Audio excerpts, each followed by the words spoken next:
Are you good? You rolling? Yeah. Cool deal. All right, guys. Well, we are back with another episode of the Vanflip podcast, and I am joined by Tommy and Paul of Between the Buried and Me. Thanks for having us. Here. No problem. Thanks for coming on the bus today. That was great of you guys to join us on the Lambgoat bus. we live on this thing, so. Yes, it is yours. Your tour bus. Yeah, that's true. Rented. So what I wanted to kind of kick things off, because you guys have been around forever and ever, so I'm sure you've done a lot of these, not podcasts, but interview type situations before. What's the lamest kind of questions you guys get off like all the time? I think the usual, like, where's the band name from? The question I hate the most, honestly, is like when people say, "Hey, tell us some crazy tour stories," or something like that. We don't have a lot of because we don't have a lot of them, and then it's not that the question's lame; it's that it makes us feel lame, which is we're like, damn, we don't really. Gosh, we suck, you know. There's not a lot of cool metal stories you guys could tell, huh? Not really, you know. Little things, but yeah.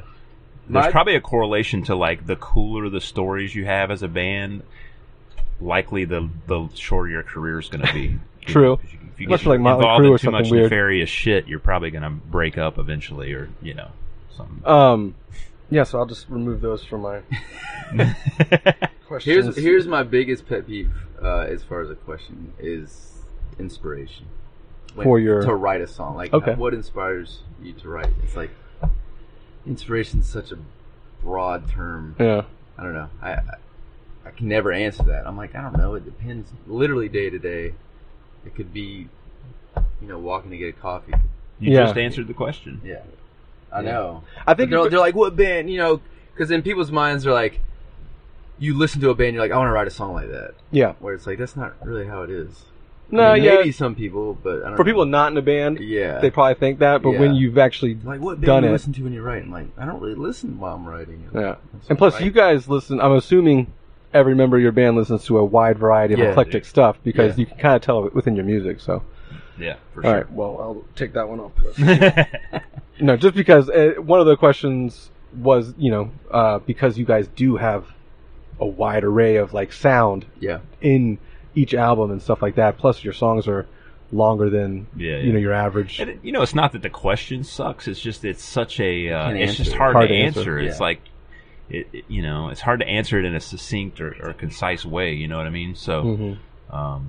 It's just every time we hear that question, it's like, oh god, here we go again. Yeah, start making up random stuff to tell them. You do, yeah. I mean, and something we've been doing, like, next year will be 20 years of being a band. When people ask, like, how do you write a song? That's changed a lot in 20 years. Yeah, I bet dramatically. It changes every year. Yeah, every time. And I think individually it changes with each of us the way we do things. So. Well, for you, it's just an ever evolving. Question that we can't ever really answer. You also get better and worse at it as time goes, or worse at certain things and whatnot. Definitely. But it's got to be vastly different from you guys' previous band before Between the Buried and Me. Yeah. Oh, yeah. Prayer for Cleansing and whatnot. So I'm sure your writing is completely different. Oh yeah. How old were you guys when you were in that band? I mean, you must have been like teenagers, right? Yeah. Paul was in it before. Paul started the band. Yeah. I joined late. 18 or something, Yeah, I was 19 when I was 20. Were you guys still 23 years 18. ago? Yeah. High school, college when you guys formed in 2000? The Between the Buried and Me? It was college dropout. Yeah, we just. I think first year of college. Probably. Okay. Yeah, I think you were in Raleigh. Yeah. Yeah. I went one semester. All right. Yeah. Because I think I was like in last year high school when you guys just started coming out. Yeah. Yeah. Once you guys were touring and whatnot, I was out of school, obviously. Yeah. Yeah, and talking about writing, it's cool to think, because we did an evening with in Europe recently, and we played a song off that first album, and I would catch myself on stage kind of just thinking about, how we wrote that song and how we didn't have any recording equipment. It would just be us literally sitting in our apartment, like, just memorizing the riffs and like, what's the next part? Okay, and it's so different now. It's got to be hard memorizing Between the Buried and Me songs in general. I'm sure it's just cool to think about how we used to write compared to now. Now it's very, very calculated. Yeah. And also back then it was mostly me and Tommy just writing everything.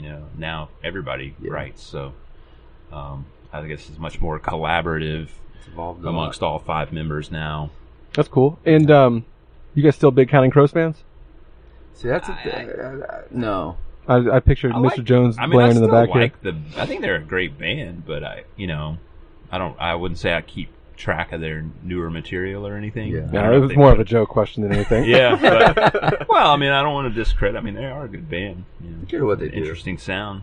I judge bands by the ratio of good and bad, and I would say their ratio is not too good in my book. But they've also had a very long. They have some really good songs and albums, but I would say most, in my opinion, for my personal taste. They did the Put Up the Parking Lot, right? That was one of their songs. Yeah, but they didn't write that one. That was a. I don't like that song.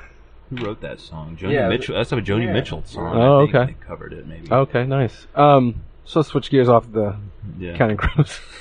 One song that that's one of the questions we don't like. Yeah. That's why I had to bring it up. I knew you guys didn't like probably the band name question, so I just wanted to make light of that. But one of the things I posted on Instagram that we were having you guys on, and we had people write in, hey, what do you want to ask between the bear and me?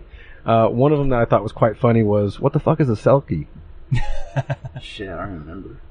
Wasn't it from some sort of I remember you told me one time it was it's some Irish folk. Yeah, it's some I think made up creature that can walk on land and swim. Okay.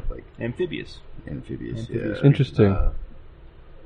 The problem with lyrics is I've written a lot.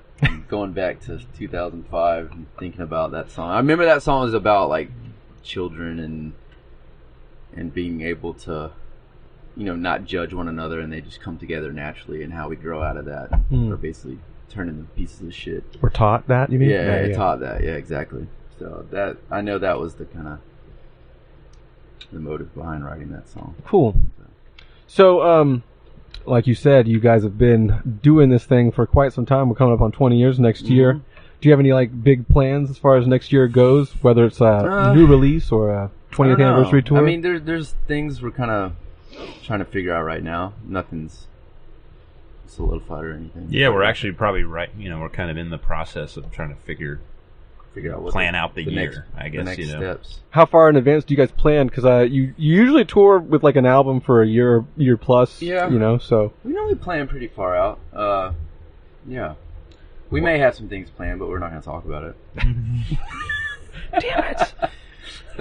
I mean, in a nutshell, though, any band, Yeah, I don't know. It's all cyclical, so it's you write an album, you tour for 2 years. You write another album, you tour for 2 years. So, do you ever set it's no mystery that probably next, we're winding down on a tour cycle right now, so it's kind of the next thing is around the corner, which does require a lot of planning and strategizing and stuff like that. So we're just now starting that process, but it's hard because we're still on tour, so it's hard to get in that mindset of thinking about the future when you're just kind of still in the throes of this. Do you guys write on the bus at all or anything like that? You don't have any I do normally. This tour I've been really bad about it, but yeah, I try to write a lot. Do you write? Are you still doing side stuff? Yeah. Okay. Do you write for that at all? Yeah. Okay. I would say most of my solo material I write on tour, and some BTBAM stuff. Cool. I should guess since we already talked about prayer for cleansing, I might as well just knock this question out too. They've been asking when they can expect, if they can expect any kind of prayer for cleansing material and or anything from that. We've honestly not thought about it. Not thought about it, but interestingly, somebody was I was talking to. We played Raleigh the other day, and Jimmy Chang came to the show. Jimmy did a stint in prayer for cleansing. He played in Undying. He plays in Sect. And he's very still immersed in the hardcore world. Is that a workout term? We're a little detached from it, although obviously that's our roots and stuff. But he was dude, everybody loves the 90s hardcore stuff right now. Hardcore stuff, and I'm really it's a big swing right now. Yeah, and so I'm man, maybe you strike while the iron's hot here, get a prayer, but probably not. I don't even. If I had to learn all this, Tommy would have to teach me the song. I don't remember any of that stuff. My brain. So it's a lifetime ago almost. It's a lifetime ago. It's it's crazy. But to put it this way, we have got, as far as I know, 0 offers to do anything. Yeah, nobody. Okay. We haven't turned down anything. No, at this point. For anyone listening. But we still know all the guys. We like money. Money helps a lot. Yeah, money helps. But that definitely helps. But yeah, we still know all the guys. everybody's doing their own thing now. But yeah, we, you know, not that you would know this you probably wouldn't know this question, but I think when we talked to Jamie last time, Jamie King, obviously, you know, a friend of yours, he maybe mentioned that Glass Casket was maybe writing some stuff or had been writing they've stuff. Been talking about that for like 15 years now. Yeah, I cannot. I mean, and again, you were like probably not the best two to ask. Yeah, you know, you're not, you had to pry Blake away from, you know, Fortnite and whatever other shit he's got going on. Is he a big streamer, or just plays it just for himself? It like, yeah, he just plays it a lot. I don't know. I'm just giving him a hard time. I don't know if they would do. I don't know if they do anything or not. I mean, they always. I feel like they're always talking about doing stuff, and it just. I think the idea. I think they like to talk about doing it. I don't know if it actually happens. It's like more into talking about it instead of doing it. Yeah, they were great. Yeah, that's how we recruited Dusty and Blake. Yeah, because we played shows with them, and we're like, damn, these guys are good, you know. Yeah, we didn't realize how young they were at the time. Yeah, I remember that. I remember we asked, you know, when Will quit the band, we were like, oh, we should get Blake, and we called him up, and we found out he was like a junior in high school or something. We were like, oh, yeah, because I remember we had a tour booked with God Forbid. Oh yeah. At that time, I think we had to cancel because we didn't have a drummer. Yeah, I called Blake and he's like, I can't. I'm in high school. I have 6th period to go to. Yeah, exactly. Yeah, that's crazy. Off topic here, but about you guys. One of the first times I saw you and Glass Casket play together was this really small and I would say crappy festival. Was it with Beloved? They may have been there. A lot of bands were there. Probably part of that. It was probably part of that North Carolina. You may not have toured, but you definitely played this little festival, and there was like a group of groups of bands there. Yeah. Bunny Fest. I don't know if you remember that. Yeah, I remember Bunny Fest. Okay. Was that outside? Yes. Yeah. At like a dock. It could have been like a dock, something like that. Yeah, it was right around the river. Yeah. That was of course, I drove. I think we had to drive like 6 hours or 7 hours to get to that. I remember that show. Trivium played. God Forbid played. I think. That, Evergreen Terrace was there because they were from Jacksonville. Mm-hmm. It's weird. I remember those shows more than I remember. You know, the last shows few on years. This tour. Yeah. Were those? Is that because it's like more fun?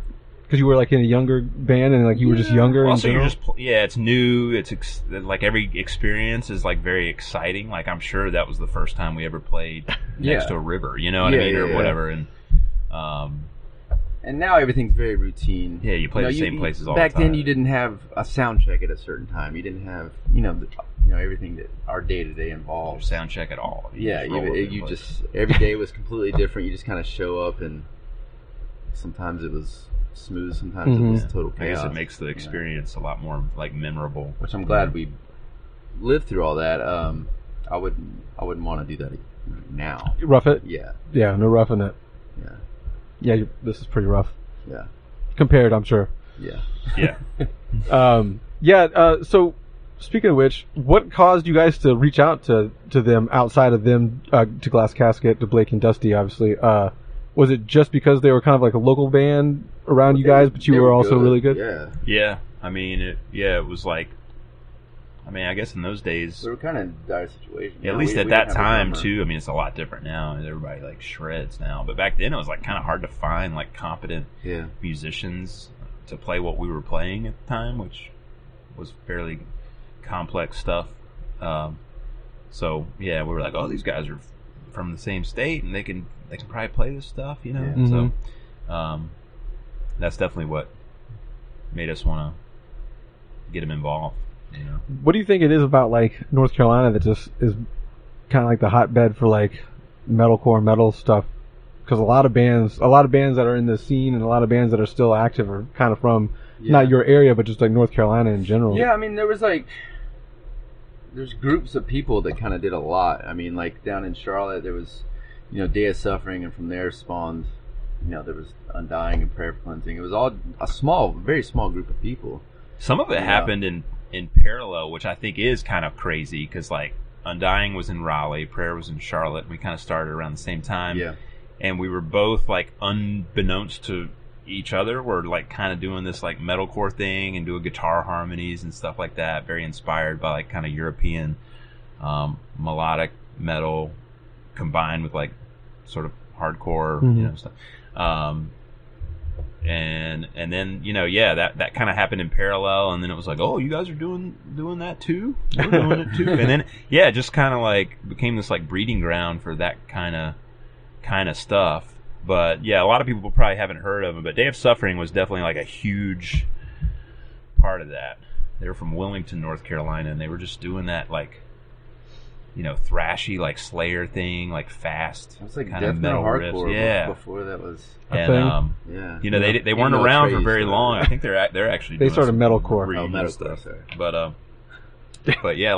they started doing that, and then we were definitely kind of inspired by that, and then next thing you know, Unearth was kind of starting to do that kind of thing up in the Northeast, and I just remember as a kid, I also, as a older teenager, younger 20s, whatever, because I'm up there with you guys in age. I remember I had my own little zine, if you want to call it, and I remember finding all these bands and like, oh, of course, North Carolina. They're just from North Carolina. Like, even like you said, Beloved's coming back there from there, and so it's just crazy that a lot of those bands kind of came from that area. It's like one of those things where like they'll go back one day and talk about grunge, and how like all the bands that are super huge were like all from bros, Seattle, in the same little area. So it's like it's funny and interesting how when you talk to people that are involved in it, that's how it is all the time. Also, it's just kind of unexpected. Like you wouldn't think that North Carolina would be the place where all that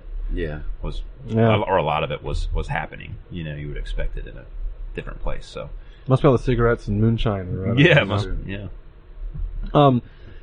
So what was, obviously the goal when you start a band isn't necessarily to be like, make it big, make it rich. No. Did you guys ever like fathom 20 years later you'd still be here? No. We've never been a band, even now we don't really look that far ahead. I think we've always kind of just taken it one thing at a time. And, I know when we started, we probably, I don't know, me personally, I was like, we'll probably do a few records and hopefully people will care. And it just kind of kept going, and before you know it, it's been 20 years. Blink your eyes. Back then, you have no. We were young and nobody made money back then. Yeah, you didn't make. There was no such thing as a band that. Is anyone making money now? Getting by, but we were fortunate enough to just like make a living doing it, but it's definitely like, if it all ended today, like. I gotta look for a job. Yeah. You know what I mean? It's not like we've been So you guys, this is basically like your full-time gig, though. There's no like... Yeah. You might have studio work on the side because you guys probably are plugged into that scene, but you're full-time between the Buried in Me members, no side jobs? No. Not really. Just music stuff. Paul does some coffee stuff. Yeah, I've got like a coffee business back home, but... Okay, cool. That's not like... I wouldn't be able to depend on that right now. It's a passion project for the most part. Passion project. Hopefully it's something I can fall back on when and if this ever, the wheels fall off of this thing. But, I think we all want to do this for as long as we can. Yeah, till the wheels fall off. Yeah. I don't drink coffee at all. I've never gotten into it. I'm going to get you. We'll get you into it. There's a fantastic place down the road, by the way. Not Starbucks? No, it's not Starbucks. It's called Deeply Coffee. Like blew my mind. It was really good. Coffee? Do you drink his coffee? Yeah, it's got great coffee. Yeah, nice. Very good. Do you want to plug it? Nightflyerroastworks.com. Go to the website. Order some beans. Beans. Are they? I heard bat droppings is a big problem with. Or is bat droppings? Yeah. They don't grow coffee in caves. No, I know, but there was like fecal matter in the beans or something like that. I don't know. I read that if there somewhere. Is, they clean all that shit out, literally. Good. I don't know anything about that. No, there's some weird like. That, I'm sure. No. All ours is like we source like specialty coffee. There is a thing that you probably heard people talk about, like it's called Kopi Luwak. It's like an Indonesian coffee where they essentially feed like coffee cherries to these civet cats. Yes, and that's what it is. Shit them out, and they use they process those seeds for coffee. But that's like in the specialty coffee world, that's a bit taboo. It's unethical, and so we don't fuck around with that. But people will talk about it, and they like, oh, have this civet cat shit. Why would you want to drink that? Yeah, the way you're describing it doesn't make me want to try it at all. It's literally been digested by a cat.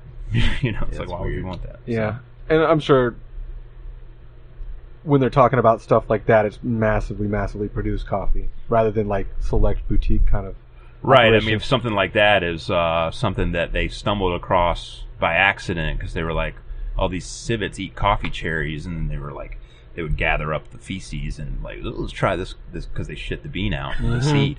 And then they're like, let's try this coffee. And then it became like this boutique thing. And now they go and capture these fucking things and put them in cages. And it becomes this totally, like anything else. Humanity just bastardizes everything. And now it's an awful, awful thing. And they charge all this money for it. And stupid tourists probably were like, oh, let's get the authentic Indonesian experience here. And it's obviously it's probably not very good. And it's...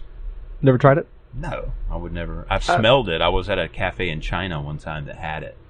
I was like, I'll smell it. The first person to try it must have been out of It smelled pretty good, I'll be honest with you. But no, I didn't drink it. Like, interesting. Not interested. So the first couple records that you guys put out, Silent Circus, stuff like that, Alaska, you kind of had the more abrasive, hardcore metal sound. Then when you started, JP was speculating on the way down here. When you met Jamie, you kind of changed your sound. I don't know if I would agree with him per se, but does that have anything to do with just the way you guys went forward after Alaska with colors and everything like that? No, I wouldn't say meeting Jamie. I wouldn't say it changed the sound, but maybe the way you were recording it. I don't know. I feel like we learned a lot anatomy of the cover record we did. I think just trying so many different kinds of music within that album, just learning how to actually record the different sounds and everything, I think that really inspired us to be like, oh, maybe we could possibly do some other things, and this stuff is exciting as well. It's all in our DNA. I mean, we had new members around, at Alaska, and like everybody, they have different things and in their DNA, and we just kind of, I would say it was just a natural evolution. It wasn't anything we really planned out, or it happened because of Jamie. Yeah, especially. Jamie's always just tried to help us achieve whatever we were trying to do. I didn't know if he was like a producer type. No, I mean, that kind of guy. I would say he's like a co-producer, but he wasn't ever. He's not the type of guy that's going to try to change the direction of what you're doing. Yeah. He's going to try to say, okay, this is what you want to do. Let's try to make that happen in the best way possible. I mean, he's done that ever since we recorded our first demo with him, you know what I mean? Even though that music to him at the time was probably pretty foreign, he was probably like, what the hell are you guys doing? This is new metal. But a lot of it is just growth as people. Back then we were young, we were trying to write just crazy stuff, abrasive, atonal at times, and then sort of temper it with some melodic stuff. But as time has gone on, again with the new members and there's just at certain points in your career you do start shifting gears a little bit, and we started moving towards just a slightly more stripped down songwriting process, trying to do more with less, as opposed to just cramming a bazillion riffs into a song and writing. We were no longer trying to blow people's minds with how crazy the music was. Now we're just trying to make it a little more I don't want to say more listenable, but just songs that are more reflective of where we're at in life and as musicians, where we've kind of grown to. So, but that's just a natural thing. I mean, every band's done that, for better or worse. Metallica does that. Metallica did that. Some people hate it, some people are okay with it, but... Newer Metallica you talking about? Yeah, I mean, obviously, they're not going to sound like what they sounded like in 1987. But it's genuine, at least. I feel like albums should represent the band in that moment, and I feel like when I look back at our entire catalog, even though I'm not 100%, I don't love everything we've done, it sounds genuine to where we were. I think back to, when we were writing and what the kind of music we wanted to write, and it's all very genuine. We never have been forcing ourselves to really fit in a certain place or write a certain kind of album, and that's what I'm most proud of, I guess, is just that everything sounds very genuine to where we were as musicians, and still to this day I think we're writing literally what naturally is coming to us. Okay. We're not really trying to, and like he's saying, Jamie's just always been great to help us achieve, like he kind of sees what we want and how we are as musicians and how the songs sound at that moment, and he just caters to it. And we've all been growing. I mean, because we started working with him when he barely knew what the hell he was doing. Yeah, we didn't know what we were doing, so it's been a growing process for both of us. And do you guys it's been plan exciting. to use him going forward too? Say it again. Do you guys plan to use him continuing going forward? Or? I mean, we haven't like sat down to talk about it, but yeah, I mean, we love like tracking, especially with him. It's just he's like another member of the band at this point. It's just so comfortable. I mean, the last few records, I mean, it doesn't feel like work. You know, because most of our, when it comes to songwriting and recording, most of the real work and just going through everything with a fine-tooth comb and all that it's before we get in the studio. Because now you can't record for 6 months. You have to spend all that precious time before you get in the studio. So when it's time to actually walk in the door, we know exactly how the record's going to sound. He's just there to help us achieve, the best sounds we can get. Yeah, and he helps you. I think he's great at just kind of pushing you that like extra inch, whether it's like harmonizing a lead or throwing an extra vocal harmony on. He's very musical. He's very musical, which people probably don't know about him, is that he's just got a really. He's not just a drummer of a new metal band. No. He's got a great ear for music. Like he hears, he just hears everything. Well, I tried to get some dirt before it's even there. I tried to get some dirt on you guys from him today, but he hadn't replied back in time. So okay. I was trying to get some kind of inside weird joke to drop on you guys to kind of like throw you off guard. But I have some stuff. So like in the what the fuck? I was going to ask you. Well, we're talking about new members and whatnot. Obviously, new members from like years and years ago. It's not really new anymore. In the earlier days, you did have some kind of like changes in your lineup frequently. Yeah. Was that just mostly because you guys were young, or what has made it that this current state of the band has lasted this long? Well, you were talking about earlier, like I'm sure college and stuff like that. Well, yeah, I mean, like you're saying, there was a point in our career where it's like, okay, people actually do care. We actually are going to be a full-time band. We're like, all right. So how do we make that happen? And there was only a few of us who wanted to go along with that ride, and we just needed to find people that could handle the stresses of touring. I mean, back then we were touring a lot, a whole lot, and you couldn't really have any sort of life outside of this. And personal people just didn't want to do it, or they didn't connect with the music the way that we did. And I mean, once the current lineup we have now, we've had since 2005, 2004, something like that. Yeah. Were they on the Alaska record, or did they record? Yeah, we wrote record. We wrote with I knew I knew you guys changed it then, but I didn't know if you had recorded it. And there was a few, like we went through a lot right before that. I mean, there was a point where we were just like, is this ever going to work out? Like, are we going to? I mean, there was a brief period where Tommy and I were the only people in the band. Yeah, we were like, shit, we need 3 people immediately. We put some ads out on the street. Pretty much. But and we really lucked out. Yeah, and those guys, got us through a certain time. But once we got like Blake, or once we got Dusty, and then we were able to get Blake on board. I mean, like Blake dropped out of college straight up to join this band. So, when we got these guys, these are the guys that were like, we want to be musicians. We want to be career musicians, and that's what it took at a certain point. Like before that, you're dealing with people who are like, man, I can't tour, I can't sleep in a van, and do this, And even now, like it's such an unstable career, It's like. Yeah. So, you can imagine when you're sort of in your early 20s, that sort of fork in the road, like, am I going to do this, or am I going to do something where, I've got health benefits and 401k maybe, or something like that, which ain't this world at all. So, no. We were just able to weather the storm.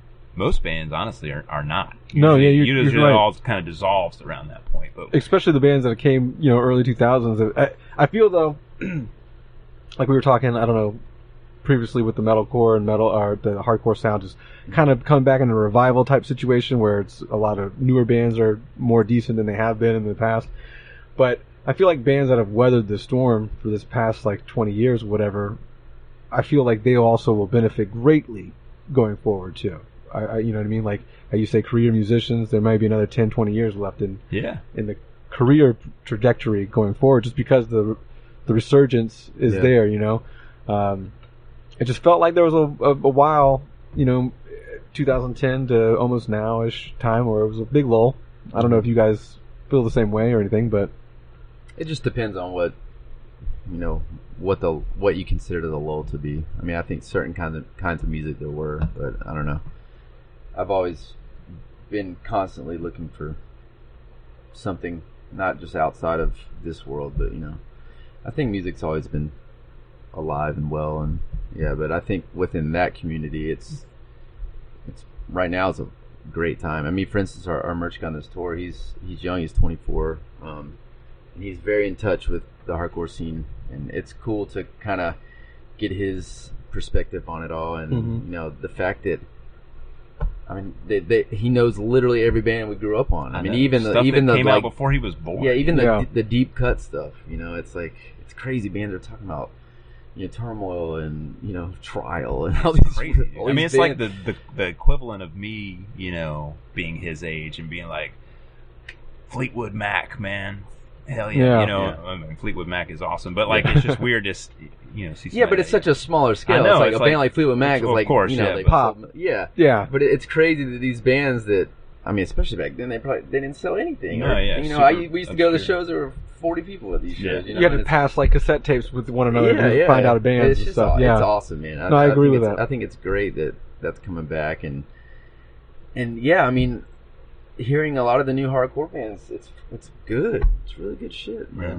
It's like they've taken kind of what people were doing back then, and it obviously sounds better because of technology. And there's still that energy, and which kind of makes me miss that drive I had back then. So it's cool to kind of. Is it more like a job now? Oh, it is a job. It's not more like a job. Well, I mean, like as far as like back then, you could live off $400 a month or whatever. It's like. Now I still live with mom a little bit. Yeah, just go on tour. Wives and kids, and responsibility. Lots of responsibility. So it's definitely different. Yeah. But when you guys were starting out, were you ever afraid that people wouldn't really get it, like the music or anything like that, like whether it be too progressive, too technical, or were you always just like, this is what we're going to do? I think it was always in the back of our mind, but we didn't. It's not like we were stakes weren't very high. The stakes weren't high. So yeah, it's like, true. If it. Like when we wrote those first few records, it's like if people don't like it, we'll just figure something else out. We're young, that's what you do anyway when you're young. I mean, I'll be honest, I'm more concerned about that now. Yeah. Because like you said, it is a job. Yeah. So now when we write a record, it is like, man, I hope this resonates with our fans. Yeah. So we can tour for 2 more years and I can pay these bills. Yeah, because if you have 2 years of people not caring, you're like you're kind of we got to figure out a way to survive for these 2 years. So when you're planning and writing for the future, are you trying to not really appease the fan base, but are you writing for the fan base, or are you writing for like new I think initially we always write just kind of how we're feeling at the moment, and we kind of analyze, we each write a lot separately, and we kind of just see where we are as a band. And like, as much as we try to say like, no, we don't think this is all for us, blah blah blah, I think it's always kind of in the back of our mind. But I think we, after all these years and as a band, we have a really good grasp of what's good and bad. And I think that's what we've always kind of steered the band with, is just our own opinions of our music. Mm-hmm. And I think we just kind of hope that, what we think is good is still what people think is good. Right. But I mean, it's always in the back of your head. I think it probably varies from member to member, but for me, I think the actual creative process is still pretty raw. Like you are trying to just write what you hear in your head, and all that. But I think now there's definitely like this analytical phase where we're like, when you listen back and you're much more critical of it, and we're trimming a lot of fat, and that's where you start thinking about things like, how's this going to translate live, or like, or is there too much going on, or is there not enough going on? Like, whereas in the old days, we didn't give a shit. We didn't give a shit. We were just like, fuck it, let's like just do whatever. But I still think like the actual, like, when we're just like coming up with ideas, that's still like a very kind of raw process, and you are trying to just, whatever music is inside you, trying to sort of get it out. And then it's like, once you start building the song and stuff, there is definitely much more self-critique and stuff that goes on, and that's where I think that plays a role, where you're like, are people gonna dig this? Yeah. You know, as lame as that sounds, you know, it is important, because if they don't dig it, you ain't doing this. Yeah, you're not doing this, and you lose momentum, or you just, you know, or whatever. So, and I think now there's a lot of personal pressure that I don't think existed a whole lot in the past. Like, it's cool. We're to a point as a band now where we have so much trust in each other, and I think that's one of the reasons why we get along as a group so well, is because we, when it comes down to recording, we almost just let each other do our thing. Like, nobody's ever looking over each other's shoulder. It's just kind of like. But I think because of that, we all have this like personal pressure. Like, I want to do the best that I've ever done. I want to make the dudes happy. I want to make, I want the fans to notice it. So I think that's something that I at least me, I never felt that in the past. I just kind of like, I'll figure this out and just record it, and it is what it is. Where now I'm like, fuck, I really want to like step it up every time. Cool. And I think that's from learning from past mistakes, with recording or writing. Like Paul said, like doing too much or not doing enough here or there, or even just like on a nerdy level, like recording techniques. Right. There's things you should have done. So yeah, that's another big difference, I think. Yeah, I asked that really because it took me personally a while to get into your band. It was one of the bands, one of the cooler names that was out around that time. So it just seemed like I just wanted to like you guys a lot because, you were a heavy one, and I love the band name, which is lame, I know, but still, we were young. And I think around Alaska is when I started to be like, okay, I get it now, you know what I mean? And then Colors came out, and, that was, you push play, and then next thing you know, an hour later, the song is done, you know, for the most part. And those were great albums. And even I steered away from you guys for a little bit just because 20 years is a long time. I'm just now in this last year falling in love with Coma Eclectic. You know what I mean? Like, that for me would be like my favorite. It was Colors, obviously, because the whole, you get the Colors album, then you do the re-release, and I watched the DVD a million freaking times, And so now it's Coma Eclectic and the newer stuff. So, whatever you guys are doing, it's working. So, Yeah, I mean, we're not one of those bands, I think. I mean, that's something we've always struggled with, like in a live setting especially, is I feel like when you see us or hear us for the first time, it's so dense and so much going on that you really don't know what to think of it. It's like, some bands, you see them, you hear them for 5 minutes, you get the band. You're like, okay, this is awesome, or this is not my thing.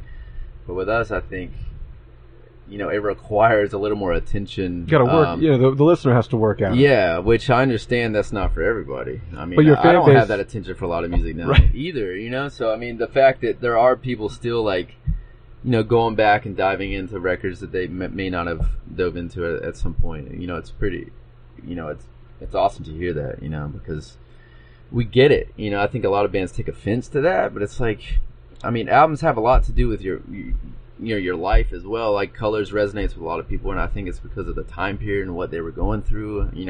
We all have albums that are dear to us, and it might have something to do with what was going on in our lives at that moment. And, those are things I think bands need to kind of understand and not take offense if people kind of fall off. Yeah, everybody talks about Colors. Yeah. And would you consider that your breakthrough kind of album? Absolutely. Yeah. And I think we're realistic in knowing that, like, that album, it just had legs. It's really why we're honestly still doing this at this level, because it did resonate with a lot of people, and we got so many miles out of that record.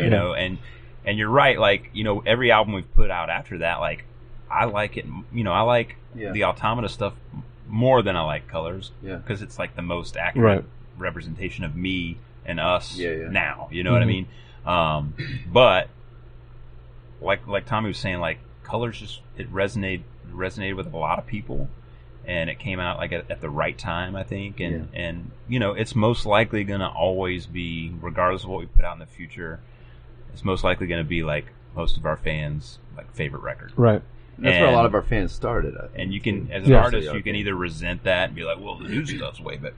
But I think we're just appreciative of the fact that it had that kind of impact, and like I'm okay with that. Mm-hmm. Like I still like playing those songs live because people get stoked on them, and we probably will always play that material.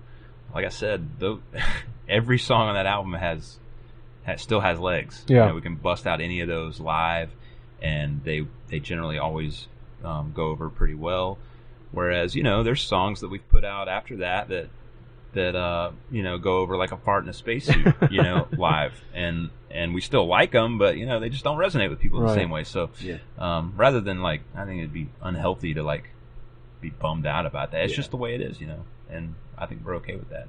But at the same time, like you said, people I think will still, if they're still casual fans of us, hopefully they will dig into the newer stuff and they'll like it, or it'll grow on them, or whatever. Well, I think the harder the fan has to work to be into something, whether, I mean, again, not forcing yourself to like something, but we've said it a million times on this podcast, pop music is easy to get and it's easy to like, but also the life of pop music, or the shelf life of certain songs, is very short. Yeah. If you have to dive into something and you're more invested in it to where like you have to learn to like something, maybe it carries way longer with you. You know what I mean? Plus, you feel like you're part of a cool club because you like this weird progressive death metal band. You know what I mean?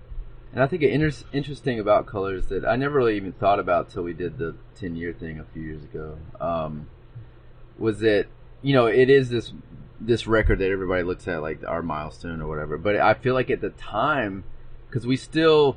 We always got shit. A band like us that changes drastically, you always get shit from your fan. Like, especially back in the day, like Silent Circus to Alaska, people are like, okay, it's getting a little. But then Alaska to Colors, I remember there was a lot of backlash when Colors came out, and I think I kind of forgot that, and I think the band in general.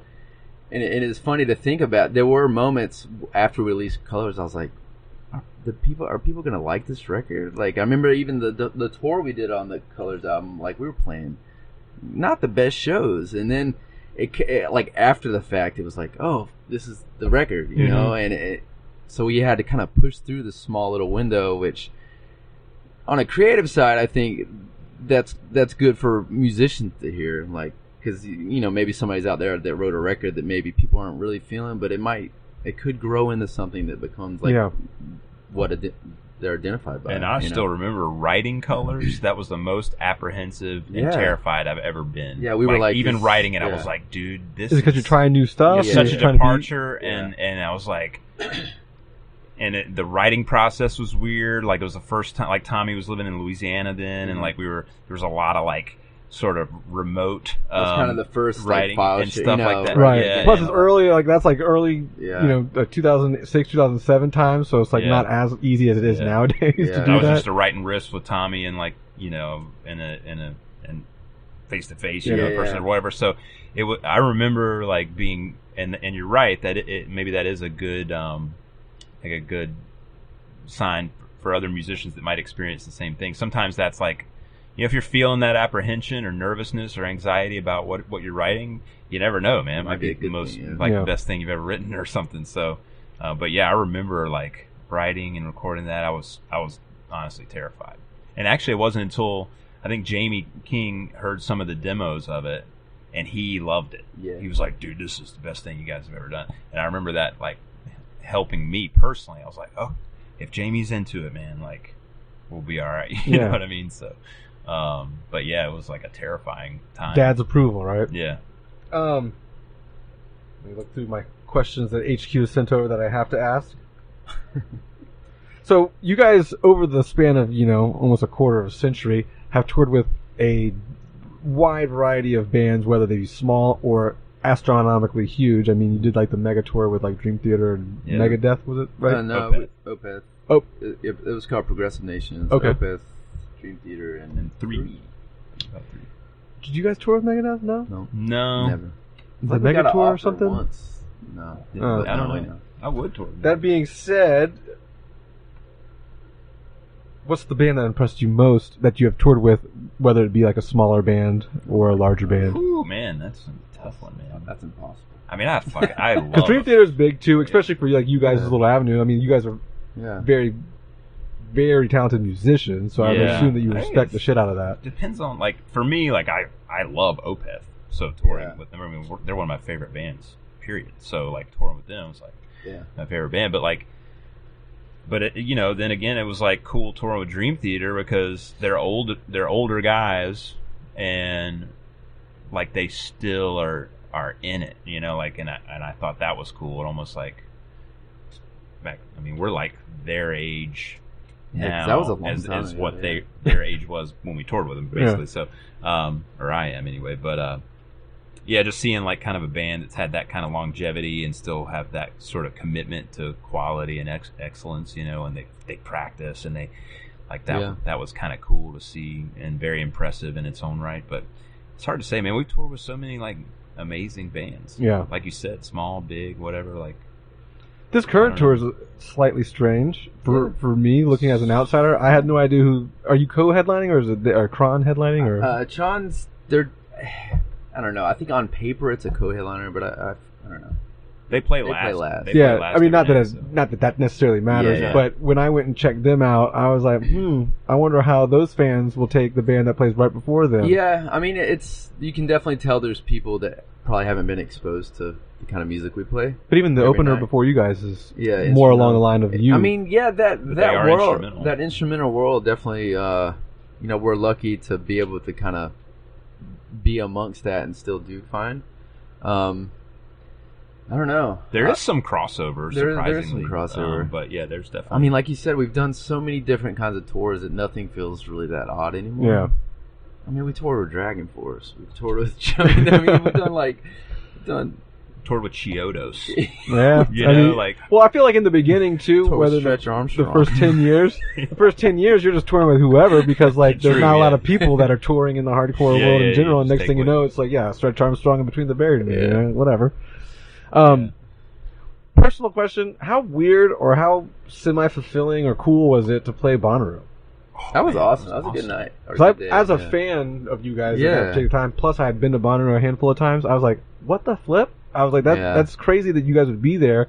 And then, again, seeing you play small clubs at my hometown, Jacksonville, Bunny Fest, things like that, and then going to seeing you at like a festival that I would attend regularly, like Bonnaroo, and the massive amount of people that are there, I'm like, fuck, dude, this band is like, and I thought then you had made it. You know what I mean? And I feel like now you're even bigger and better than then. But it was just cool as a fan to see you guys play such a big stage like that too. And cool is, I mean, that's a very like, you know, as a band, like that's kind of like a big deal, you know, to play a festival like that. I think that day there was, I mean, Slayer played, but other than that, I think we were the only like real metal bands. And Paul Bearer played right before us. Yeah, there's not a lot of metal. Right, you know, who played right after us on the same stage, literally right after us? Who? Casey Musgraves. So how weird is that? Yeah. So like, just to sort, I mean, it was just almost surreal. Like, obviously she wasn't as huge as she is now, but she was getting there, and like just to be in that sort of eclectic like environment and to have a full.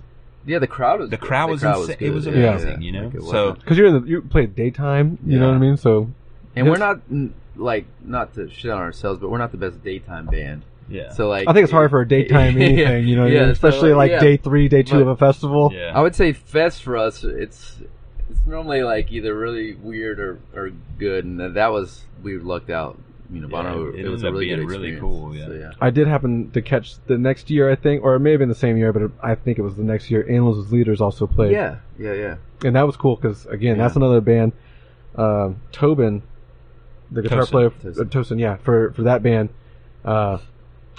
I saw him play in his previous band, Reflux from Georgia, and I stopped him and I was like, "Hey man, Reflux was cool," and it blew his mind that I even knew that. So it's cool to see like those people progress and become like. And the singer of Reflux owns Sumerian Records. Yeah.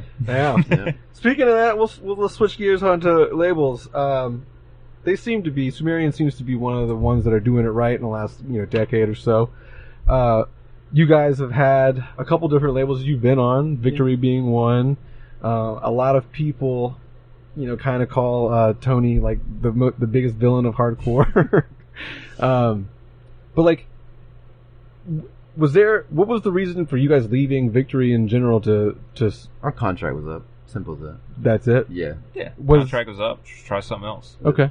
You know, I didn't know, because, again, he's one of the... You never know. That's how it was. Same with Metal Blade. You know, people were like, what happened with Metal Blade? It's like, our contract was up, you know, and we want to try something different. You know, every label has their pros and cons, you know, and a band like us that does try a lot of new things and, you know, has been around for so long, you know, we treat the business the same way we treat our music, where we want to experience new things and see if something else may work better for us.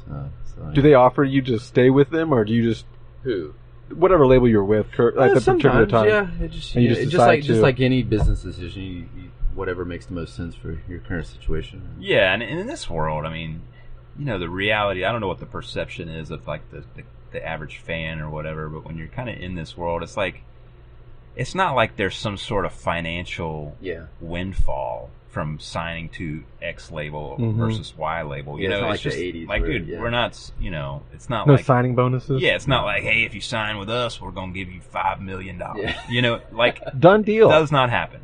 Yeah. It's literally just like, you know, we're gonna make a living touring.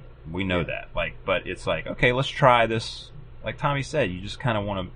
You may want to try something different. You know, so let's see if maybe this label will help with this one thing that we're like struggling with or whatever, you know, or you know, or sometimes it's literally just like, let's just try something different. You know, there's no...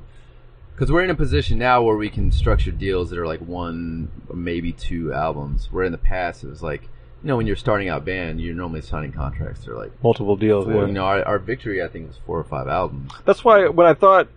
Which was a lot, you know. It's like LeBron James, dude. He just signs 1-year deals. Yeah. Because he's like, I'm LeBron James. I've been at it for a long time. So you guys like LeBron James is like metal, Let me see what happens with this team. You know? Yeah, I like that tag. Maybe he liked it. And then the next year, he's like, yo, let me see what's up with this other team. I want to go play for Lakers. Screw it. Yeah. What was the reason behind the cover album? Because some people think that it was just like to fulfill, obviously, an album. But then you had 2 albums after that with Victory. Yeah, it's not sexy sounding at all. It literally, I think, it might have been Victory's idea. What to do what again? The anatomy of... out for a second. Oh, yeah. I think LeBron was. Because it's something we just kind of talked about. It's, you know, just as a band, just kind of like, oh, that could be cool. And I remember they kind of presented the idea... But it was actually separate from our contract. I do remember that. Okay, so it didn't go to fulfilling any of those releases? No. Cool. And for us, it was just like, I think at that time we weren't super busy touring, and we were like, it'd be fun. Yeah. You know, let's and try it. It ended up being a lot of fun, and we ended up learning a lot from it. Yeah, we learned. I feel like, very glad, super glad we did that. It was I just remember it was insanely rushed. Oh, yeah. Like, even listening to it, I'm like, God, it's so rushed, everything. I remember when I first heard it, I was interested to see your take on Bicycle Race. Yeah. Oh, yeah. But then it's basically like you guys just playing all those songs as Between the Buried and Me, not like creating your own cover. Like there's no like breakdown in Bicycle Race. Yeah. That's what I was looking forward to. I was like, I wonder what they're going to do with these songs and like how they're going to church them up, so to speak. But they're still a great, I mean... That's probably my only regret about that record is I wish we did put a little more of our spin on it. Yeah. But when I look back, I don't think we were comfortable enough as musicians to be able to do that and it'd be awesome. Mm-hmm. Like I feel like if we did that album now, we could just make it killer. Yeah. I don't want to do another record like that. But yeah, I think for what it was. Yeah, well, like Tommy said, it was kind of rushed. It was it was a lot of songs. It was a lot of songs.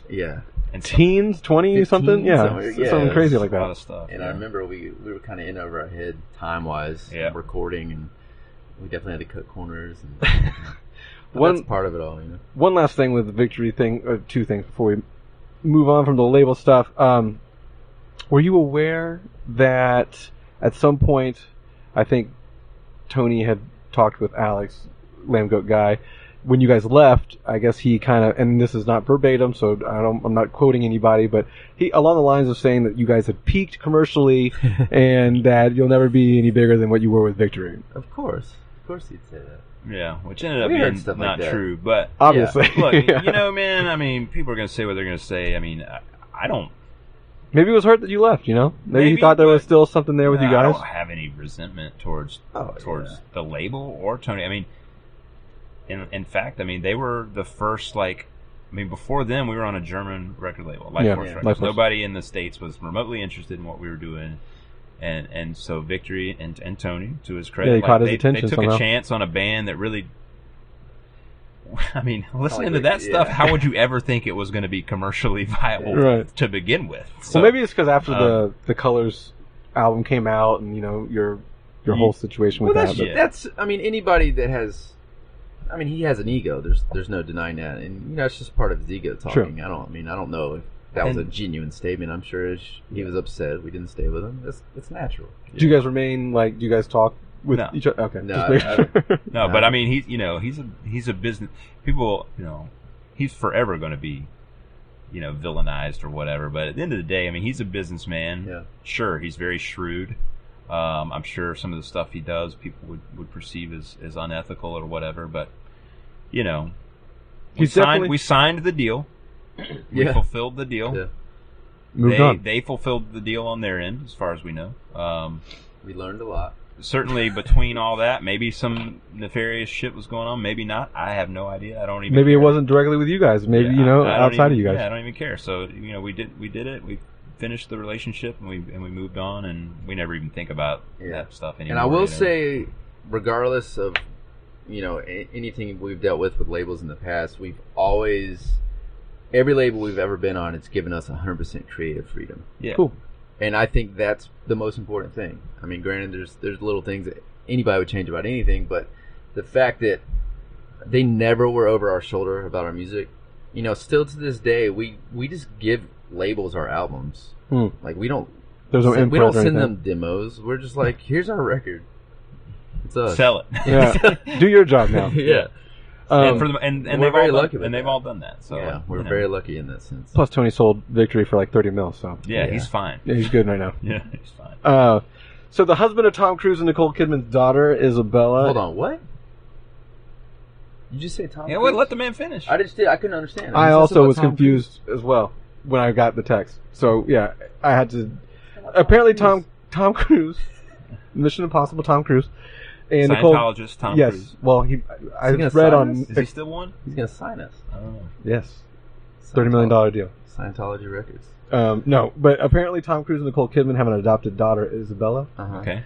The actual father of Isabella is a Between the Buried and Me fan. So can you confirm or deny that Tom Cruise has in fact heard some Between the Buried and Me material? I have no idea. I have no idea. I hope so. I hope he's heard it. I mean, well, actually.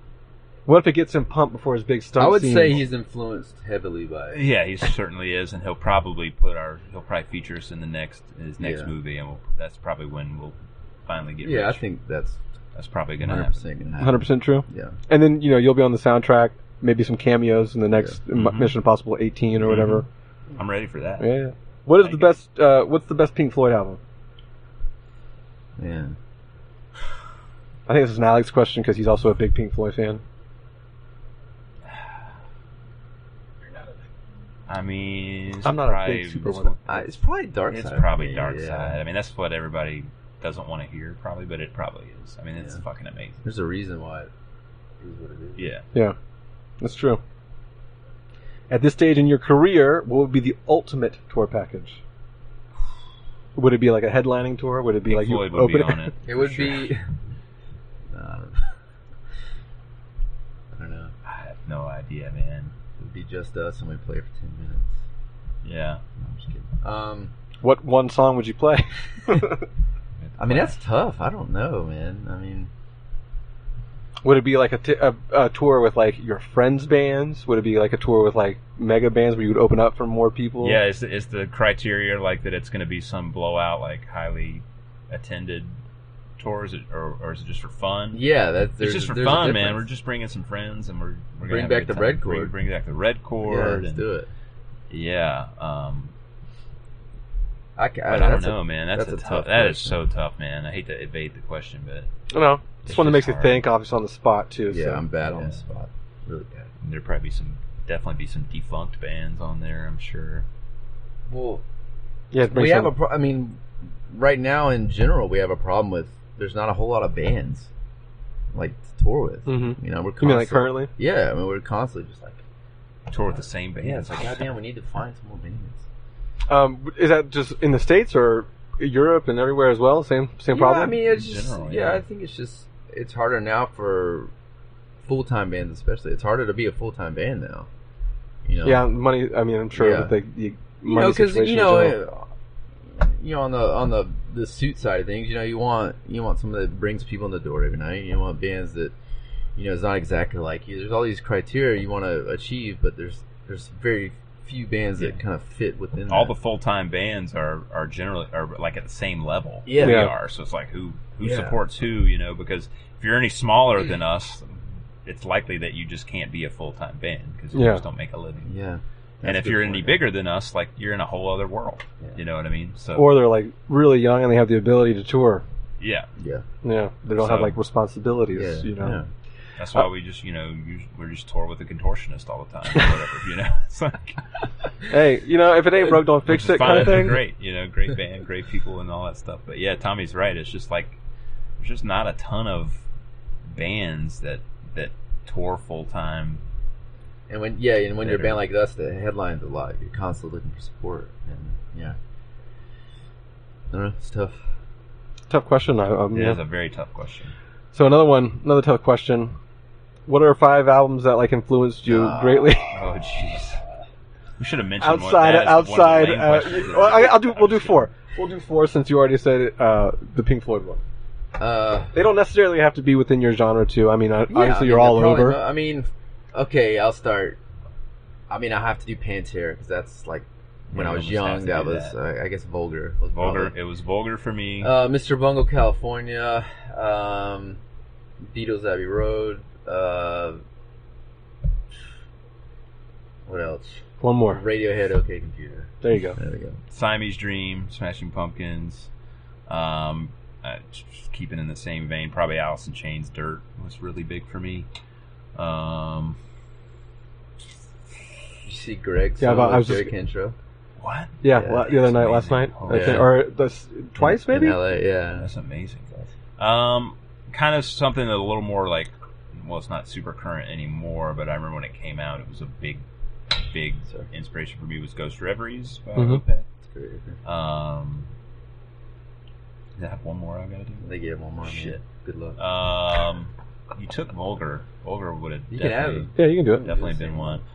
Honestly, probably Countdown to Extinction. Megadeth. Okay. Like guitar kind of riff, like that was at a time in my life where I was learning to play and stuff like that, and so hearing those like riffs and Marty Friedman's like lead work, I was like, holy shit. That was a crazy in metal, especially. That was a crazy moment for production. The production of it. Yeah, like, I remember even being a kid, being like, "Holy shit, this sounds like so."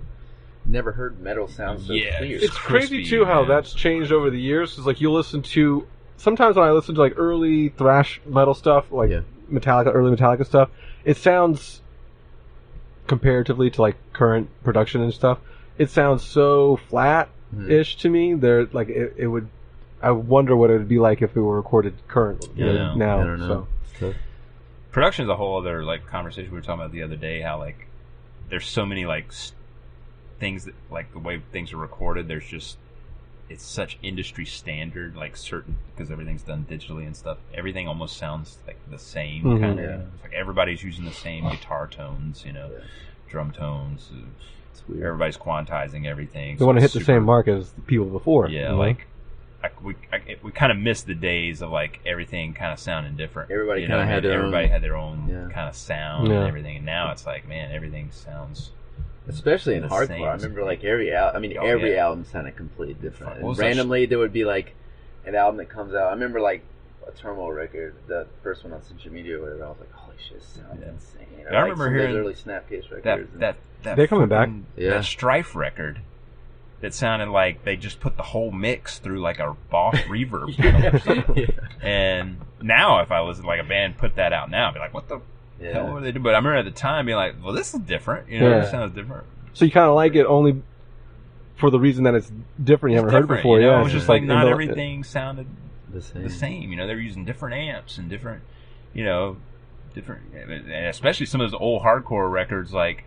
They were recording it with like engineers who had maybe never recorded a band like that. You know what I mean? This is my living room, guys. Come on in, set your equipment up. Or they're used to recording like folk bands or something. Yeah, I remember like my first band from here on, we recorded with a guy that Never heard anything like what heavy for sure. Yeah. So that probably contributed to some of the like diversity of sounds or whatever. But yeah, now it's like people are just making amazing sounding albums, you know, literally in their apartment. You know, it's like it's crazy. I remember I was in a band previously, way long ago. We were recording in the same studio that Red Jumpsuit did as well, back home in Jacksonville. Mm-hmm. Same guy who mixed and mastered their stuff, mixed and mastered ours, but we had like, you know, hours to do it. They had many days to do that. I remember when they were recording us and whatnot, they really couldn't, like, they wanted to give us a click track, but they couldn't give us a click track. So they weren't really used to the whole like heavy kind of situation, not time stuff. We didn't record to a click track till Colors. Wow. Yeah, even the Alaskan shit. Which is, And the self-titled, we recorded that live in Jamie's basement. Like, that was straight cool. up. We tracked all the instruments at the same time. Yeah. You know. Was that on purpose or just because that's how you had to do it then? Dude, we didn't, I mean, we literally like left the studio and drove, you know, we recorded all night, left the studio. I had to be at work at fucking 7 in the morning. Like, it was like just a week of hell. We just didn't know any different. We didn't know. Like, Well, I only asked because like Josh from the Chariot, the first Chariot release was recorded like that on purpose. Yeah, you know, they all got in a room and they recorded it live one take kind of situation. I don't know. I don't even remember like talk. I think that's just we thought that's how. I mean, we were limited by that's how you're supposed to do it, whatever right? Jamie equipment he had at the time or whatever. But I think we recorded on 8-at. Yeah, we did. But you know, if you ISO those tracks, I mean, you hear bleed and like, you know, all the drum tracks have guitars in them, and all the guitar tracks have drums in them and all that stuff. So it was just, I don't know, that's just how you did it back then. You know? How much musical training did you guys have prior to being in the band? Or I would say between the Buried and Me rather than Prayer Than Cleansing. Differs from person to like person. Are you guys classically trained? Or I'm not at all. Paul had I had some, like, I took some music theory classes in high school. So I knew the language of music, which I always tell people, you know, that's really all that stuff is. It's like, it's a great tool for communication. Like Dan and I can communicate in that way. And it maybe helps you have some direction if you're trying to write something and you're like, oh, you know, Phrygian dominant would sound cool over this or something like that. But I'm so far removed from that. Like, I don't even think about that stuff anymore. Mm-hmm. But like Tommy's totally self-taught. Dusty's totally self-taught. You guys haven't really had any kind of... I mean, I had a guy that, like, I'd be like, hey, man, show me the freaking Pantera riff. Yeah, that's not... Like, I wouldn't call that classical training. Yeah. No. I had, like, the dude I'd go and learn some random stuff with, but I never... Interesting. I would say some of it was useful in that, you know, I did some, like, part of, like, high school music theory or whatever was... And this is a long-ass time ago, so...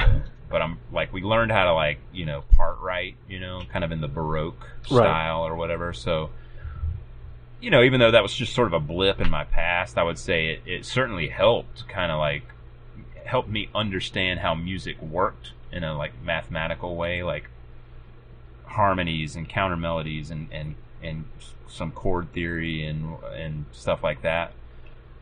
But again, it was so long ago, it you know, it's kind of ingrained in me now. I don't really think about it, but I guess the knowledge is still there because I still know, like, it's a founding. It's almost like a building block kind of thing, but it becomes like just, you know. So now if I'm trying to harmonize if Jamie's like, harmonize that lead, you know, like I can almost just do it mathematically just by like looking at my fretboard, like.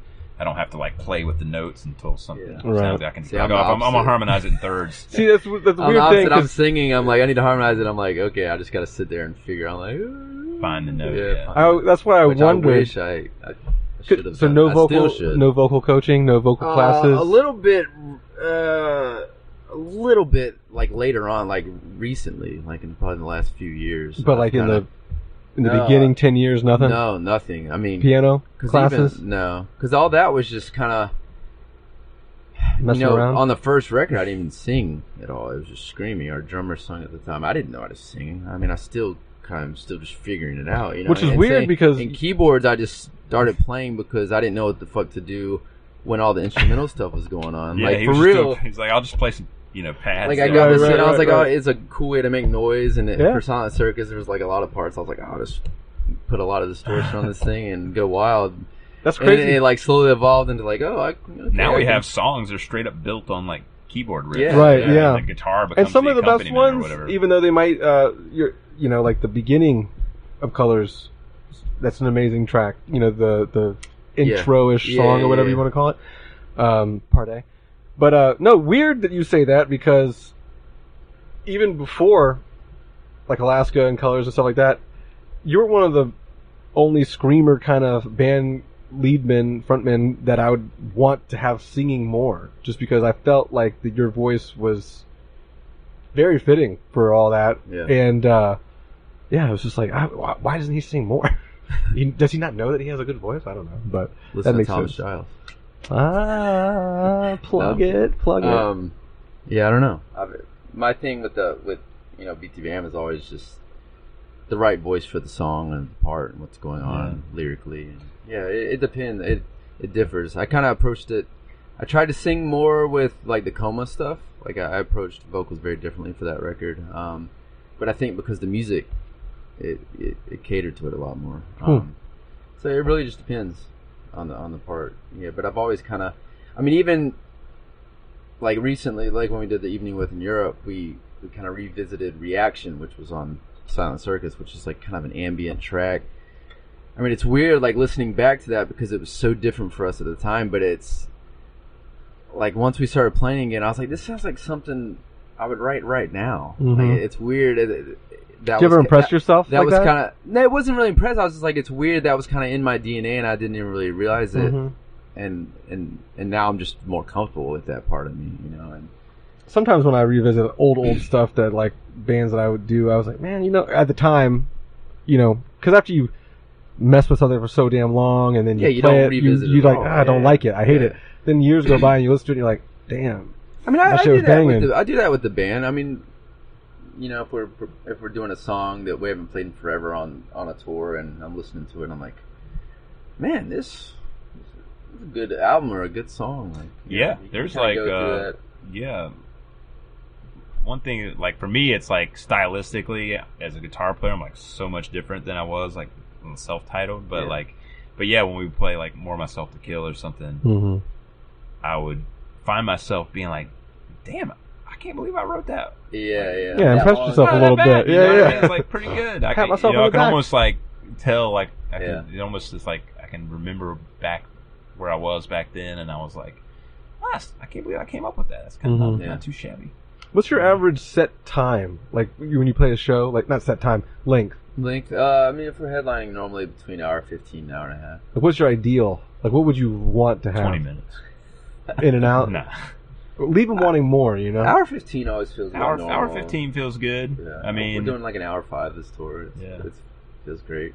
I asked because I want to know. We did over 2 hours, and it was crazy. But that set was structured really well. Like, it felt good. Yeah. Like, there was never a moment where I was like, okay, it's time to fucking go. But that's also like a revisit. Like you're saying, you're revisiting like all your past catalog and stuff like that, and obviously doing some newer stuff too. Yeah. But I asked that because you guys obviously do write very lengthy tracks at times. So I was wondering, like, how do you guys choose songs to fit within that time set that's constraint? Shorter than an hour is kind of challenging to. And how do you decide on which tour to do what songs? Well, we first of all always try to do different sets for every tour, which is sometimes crazy. Like, we just did that 2 hour plus set in Europe, and we're only playing one song from it this tour. Yeah. So it's like you basically just have to wipe your brain and start over. A lot of it really just starts just through email, people sending like, oh, we should do this, this, and this, and then do you ever ask the fans and poll the fans? Not and stuff? Really. We have before, but for us, the main concern is we treat our sets like we would an album. You want it to have flow. You want it to, have peaks and valleys, and there needs to be like, the certain moments have to be really energetic and not energetic, and come out with a bang, in with a bang, things like that. We don't really. It just kind of Dan's really good at like segues and transitions, and he he was really critical with the Evening With stuff, especially with that. And yeah, I don't know. We just can't do it, man. We don't. Like when we sit down to do it, we're not like, oh my god, how are we gonna do this? We just, we're just like, oh, what about these songs? And then we add it up, and we're like, okay, we need to cut this or add that, or Are we gonna see an autodidact on the set back again? Oh man, we haven't played that in a long time. Played that in a while. I love that. I love that breakdown. That's why. Yeah, that's a good breakdown. That's a pretty good one. Is that but the bam? Yeah, that one probably actually would still do pretty well live. Maybe I don't know. Is it hard relearning your stuff for tour? Yeah, sometimes like a song like that, I have to relearn from scratch. I don't remember. I'd have to literally, See, it's opposite for me. Like the older stuff is really easy to relearn for me because it's mostly just screaming, maybe some keys here and there, maybe a singing part. But like it's harder for me to be like, all right, we're gonna play this random song off Coma. I'm like, okay, I gotta pull up the files. How do I fucking play all this? Yeah, do you have to look up the lyrics and like I don't know, have your music tabbed out for you and stuff? But the old stuff, I'm like, all right, probably because you've been doing it for the older stuff. These guys have to learn 1.5 million. Yeah, I mean, most of the newer stuff we have tablet books for, which I use to learn them. But yeah, the old stuff, it's like, dude. But it's weird. Like sometimes it does come back. Like you learn like one riff, and then all of a sudden, like muscle memory kicks right in. Memory kicks in or something. And you're like, oh, okay, I kind of remember the next part or whatever. But I always dread the hell out of it. When these guys are like, we're gonna play, let's play what such and such. And I'm like, come on, man. That was funny. We had when we did More Myself this last tour, there was moments we were kind of just going back and forth of like, is this kind of we actually had videos going between me, Dusty, and Tommy. Just like is it this riff? Yeah, it's like this. And I'd be like, I think I got it. And then I'd like video self play it, and then they'd be like, I think that's it. Each video was like progress towards the end. Yeah. Like it wasn't right, but it was there was like a moment, a little piece that was right. I mean, the recording is not very clear. It's like listening to it, I'm like, man, I can't tell. Yeah. You can't tell what note that is. It's just, but then eventually I think we got it. It sounded right. They played it pretty close. So, but yeah. So to round it out, because we'll let you go here in a little bit. I just want to kind of shoot you some quick questions that people are asking on our Instagram and whatnot. Rapid fire. Yeah, not necessarily want to think too much about it. Your favorite/least favorite album touring cycle. Shit. Don't have to be the same, obviously. Yeah, it could be different. Favorite was, I mean, no, never mind. I would say the Colors 10 year was a favorite for sure. Yeah. Because we made a lot of fucking money on that tour. No, I'm just kidding. That one was, new cars when we got home. 100% my favorite because it was like it was very invigorating to see. I was like, man, dude, all these people care about this record so much. It was very least favorite. Motivating. Least favorite might have been this last one. No, I would say least favorite is whenever we do a support tour with just a crowd that just that's for sure. Give a shit about us. That's I can't even think of an example. Like if you were to play with like a band like Five Children of Bodom's crowd didn't really like us. Right. I remember that pretty good. Coheed and Cambria's fans didn't really care for us. Yeah. I mean, I love that band. But I feel like you guys fit in though a little bit with that. We fit in, but it was just, we're human beings, man. Sometimes when you're on stage and you just look out there and there's just people straight up bummed out, it's... Well, Coheed also has that like mall core kind of fan base too, a little bit. That because they are like I don't want to say a Hot Topic band, but they are available in Hot Topic. Of course, they're very accessible. Very so popular. It is what it is. I mean, I enjoyed touring with them, and they're very nice guys. Oh, definitely, yeah, no disrespect. I like that band. We're literally talking about. I think they're fantastic. Stage, but just the on-stage experience was a little. I mean, even like that Dream Theater tour, as amazing as that was, man.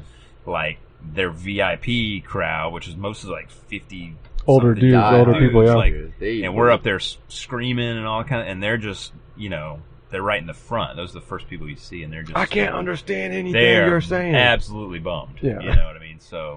And that was like right at the beginning of where those worlds started to kind of like come together. Yeah. Like back then, there wasn't really screaming like mixed with especially bands like that. Yeah. Big bands. Yeah, shout out to Mike Portnoy for even putting that bill together. Yeah, it's like that was like it was very weird at that when time. It was originally announced. I was like, huh. Yeah. So I remember that way back in the day.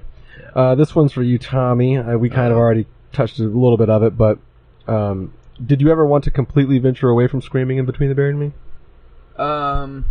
No. No, there's never been a time. And if you want more singing, obviously, solo side projects. Yeah, I mean, it's like I said, it's all about finding the voices.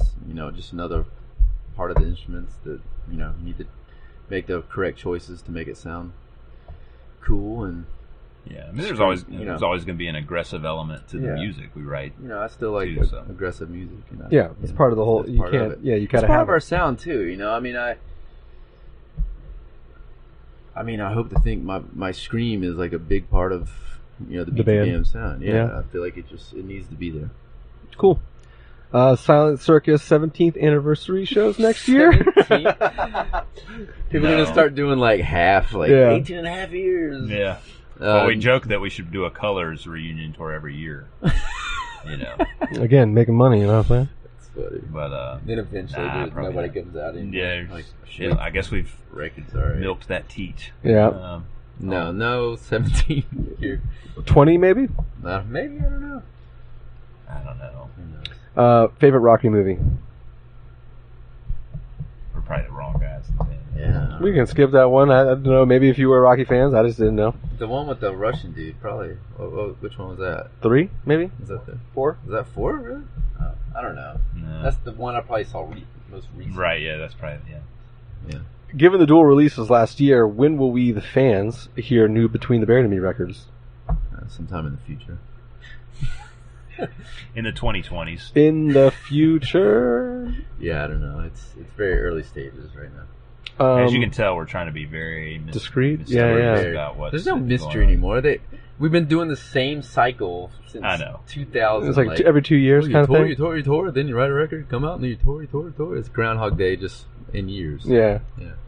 Still vegan/veg? Yeah. Still doing it. Yeah. That's cool. JP wants to know why Emir's not on the tour. Why who? Emir? They turned it down. Oh, yeah, they turned it down. Yeah.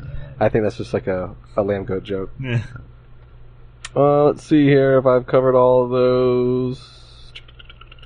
Yeah, that's basically it. Cool. Well, that was a great time, everybody. Awesome. Yeah, thanks. Thanks for being on. Anything that you want to kind of... How long has Lambgoat been going on? Well, as long as you've been around. Yeah, I was going to say, because I remember... 99, maybe? A little before then. Lambgoat about 20 years. Used to love us, man, back in the day, dude. Self-titled days, they fucking loved us. You mean the users? Yeah. No, we're talking about you. Yeah, well... Just kidding. I already admitted I didn't really like it then.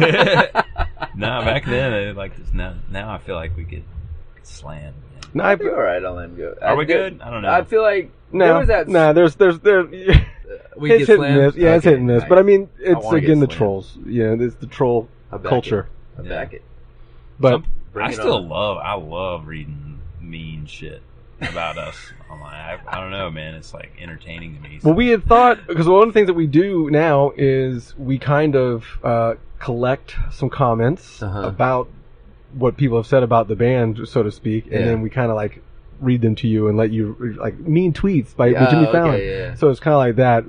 But there's so many articles on you guys on Lambgoat that it was hard to like comb through them all. There's so many bad comments. Well, that too. They couldn't go through. Yeah. Well, I did have one on the Instagram. Happens. Why do you guys suck? Because from day one, that was one of our biggest goals was to suck for 20 years. And to so be able to suck for 20 years is let's see if we can make a living sucking. Yeah. And we have. So a lot of people have.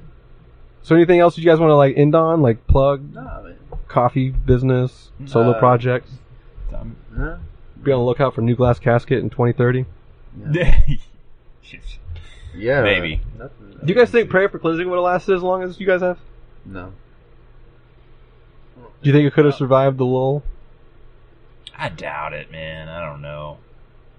Gosh. Yeah. It's just there's two different genres in general. Because when BTBAM started, we like initially were like wanting to experiment and be like, we want to be heavy, but we want to like try some different shit. I don't know if Prayer would have ever done that. If you know Tommy, we and have a jazz scene on the first record. Yeah. I don't know if we would have done stuff like that. I think if reminding me, Tommy and I stayed in Prayer for Cleansing and kept that band going, it would probably just sound like Between the Buried and Me now. You know, interesting. Because we were the same people we were writing the music and stuff, like it just would have.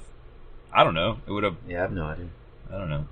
What causes those breaks? And this is the last thing I'll ask you before we cut you off, because we already kind of cut you loose a little bit. But what brought on the elements of like you guys writing a song and then going like, hey, let's get some like weird jazz quartet sound. Let's get some like weird samba sound. It was interesting to us, and we hadn't heard it a whole lot. You know, we liked a lot. Were you worried that wouldn't go over well? Well, at that point, we didn't care. Yeah, we didn't care though. You know, I mean, the early days, like we said, you sucked anyway, right? Yeah, exactly. I mean, at those days, like you said earlier, there wasn't much on the line. You know, stakes were low. I mean, you know, we started doing some like with colors, like. You know, Answer the Sky has the like bluegrass section and stuff like that, but that was more of like an experiment in like, you know, basically almost universalizing like music in a way, because like, you know, it's like I was into power metal at the time and kind of had that power metal thing, and then I was like, that chord progression played in the open position sounds like a country bluegrass progression. It's the same shit, you know, and I was like, let's do a version of it in that format, and then like. Let's do it again later where we harmonize the lead and do a key change, you know, and all this stuff. So, you know, we were just, like Tommy said, we weren't afraid to, like, experiment. And the fact that it's fun. It's fun. Still to this day, you can't take yourself too seriously, I don't think. And also, like, just as musicians, there's, like, this curiosity to do everything. Because we, you know, like, I listened to bluegrass music. You know, at the same time that I was listening to, like, Dragon Force, and fucking Blind Guardian. You know, I was still listening to, you know, Ralph Stanley and shit. So it's like, you know, these are things that I enjoy. Why not? It lets you stand out creatively and almost try to show ourselves and other people that like, hey, you can do this. Yeah. It's a blank canvas, man. You can do whatever you want. Throw anything to the wall, whatever sticks. Yeah, it doesn't have to be like you don't have to stick to a formula. The couple tracks, or the track on Alaska, I believe you guys, it was one of the first times I heard that. Might have been on Colors, actually, now that I think about it. But you guys you reverted from like whatever your normal Between the Buried and Me sound is to like something like completely off the wall, and it always stuck out. And then you guys continue to do it with other albums, and I think it just makes you stick out even that much more. And that is what it is, you know. Yeah, I think Laser Speed that was on Alaska? Yeah. That was my, I wrote that when I was a senior in high school. I forgot that. Yeah. It's like my senior exit project, you know. So when you recorded it like years and years later? Yeah, just like, I was like, because I think I found like the musical chart for it or something in my mom's closet or something. I was like, holy shit. And I remember thinking, some of these ideas are kind of like pretty cool, you know, let me soup it up a little bit and I wish we would have like turned it into something more than just like I know, like almost like just a sort of interlude track or ending track or whatever, but yeah. So you know. Well, kudos High School Paul for writing that, because it wasn't horrible. Was it framed in your mom's closet? It wasn't framed. It was probably in a fucking ball. You know, it was probably crinkled up. You know, probably had like cat shit on it or something. But cool. Yeah. All right. Well, again, we already did the last word, so we'll just cut it here. Peace. Thank you. Thank you.